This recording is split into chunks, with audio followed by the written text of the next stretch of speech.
Finally, I can say I'm glad to own Paramount Plus. Beavis and Butt-Head are back, and simply put, I'm so glad these characters are back. I didn't grow up with them since I was born in 2004, but I always heard of these characters. Like, if you wanted to call a duo a couple idiots, you call them Beavis and Butt-Head. And sure, I knew they were dumb, but I didn't get it, because I didn't see it until that point. But after I saw last year Beavis and Butt-Head do America, their only other movie, as I still haven't seen this show, that movie alone, oh my god. What I got out of these two was that they are the dumbest characters I've ever seen or read in any movie or book, because wow, these two are so brain dead, so stupid. Nothing compares to how moronic these two are, and yet that works for so many reasons. As I said, I didn't see the show, but the movie was very funny. I see these two brain dead teens just do anything, and you're just shocked to get away with what they do. I don't like to analyze comedy. Like, it's always going to be objective, but what makes these two work, in my opinion, is how we always can relate to someone who is dumber than you, but is luckier than you,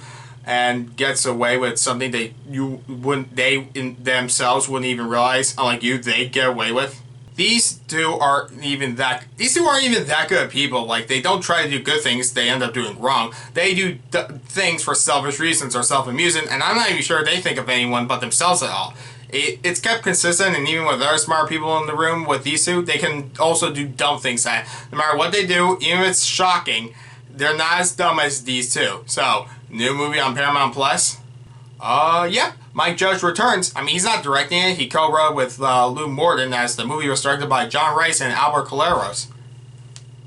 But regardless, this could have gone so wrong. It had been so long since these characters were given time to do something. And with so many cash grabs that don't even know why the original works, or what people might have even liked about, or what if they tried to do, or what they try to do new and old, neither works, being dated, on arrival, or simply put, bad. This movie could have failed, and yet this is one of the funniest movies I've seen in a while. Not the funniest, but man, I wish more comedies were like this. The last movie I could think of that was willing to do risky comedy, that did not care who it offended, but had a clear goal of both making people laugh and making a good movie, was the Borat sequel from 2020. And I want to make it clear, this movie's comedy is not going to be for everyone, because I understand people who wouldn't like it. I'm not a fan of gross out humor, honestly. Like, doing something inappropriate just for the sake of being inappropriate, hoping that would make the movie funny, and also, that is, it works when it works, I guess. I don't know. But, okay, let's say something like being mean-spirited in anything. It feels, when something's just mean-spirited for the sake of being mean-spirited, it can feel unnecessary and takes away from the comedy, since what I'm watching isn't, fun to watch. Because, I may laugh at the joke once in a while, but I'm not happy with what I'm watching. I hate these people. I don't like these people I'm watching. Why am I don't like having to wait for these jokes, waiting around this miserable story, because this isn't fun. So, Family Guy. I think I can say this movie does a great job doing risky comedy without relying on farts or barfs or whatever, but there are jokes that make fun of people, sex, and so forth. I wish comedies knew how to balance out, comedy as good as this movie does. So, with that said, what is this movie even about? Well, if you don't know who these two are going into it, don't worry, the opening shot perfectly sets up these two, since Butt-Head is just kicking Beavis in the balls, just because. All the while at a science fair they didn't even realize they were at. Basically, one thing leads to another, and the two are in court, but out of luck, they don't go to jail because, they're so lucky, but to space camp, But they get to go to space camp, where thanks to even more misunderstandings, they get to go to space. Well, it seems to everyone these two know what they're doing. Those two being themselves create so much more problems. In fact, after, after a big problem they set up, the astronauts get sick of them and decide to have the two of them launched out of the spaceship. But that's not the end for these two, sadly. They get sucked into a black hole and end up in the present from 1998 to 2022. But things are so much different since back then. For instance, they still have yet to score. They still think back then they haven't scored yet. Now they can score. You see, they still think that the whole time going to space, even an astronaut, Serena Ryan, voiced by Andrea Savage, is the one who kicked them into the black hole. They think that she wants to have sex with them, so they go from place to place to find her so they can do it with her. But meanwhile, Serena is in the present running for governor and finds out about their return and wants to kill them so people don't know what she did to them. And also the deep state going after them, thinking there might be aliens. And also maybe the universe will be destroyed if Beavis and Butt-Head don't listen to their alternate dimension versions of themselves. But that's just a subplot, you know. They just want to score. So yeah, the movie works because it's consistent, honestly, you know? There are times when some movies, like, smart character will do something so dumb, or vice versa, where a dumb character will randomly be smart, and I'm like, oh, now you're smart, ha! And I ask myself, why? But I'm willing to not think critically here, since these two are set up as dumb.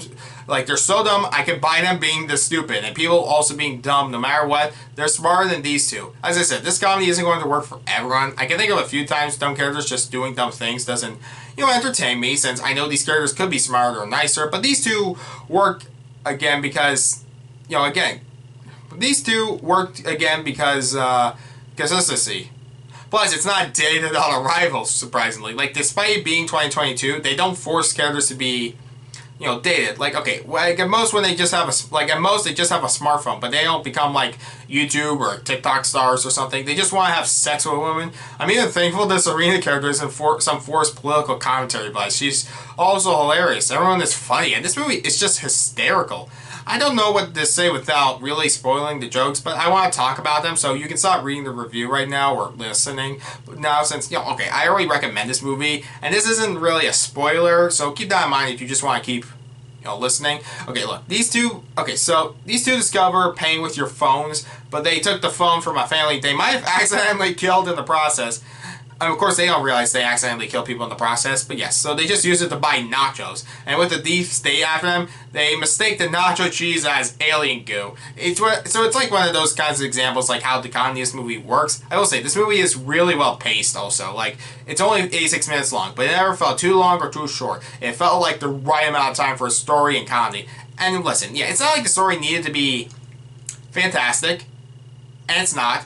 It's like a really simple story when given that Beavis and Butt-Head's motivation is just, well, it's because but it works because, you know, because they just want to score. But, you know, it works because this movie is just a comedy, and any joke that didn't work, I was laughing my ass off for what they did make me laugh at the next time. My personal favorite is they go to a college and they find out about, you know, white privilege, and they think that means they can do whatever they want, so they just take what they please and act like bigger jerks than they already are. Of course, not where they are jerks, they just think they have white privilege.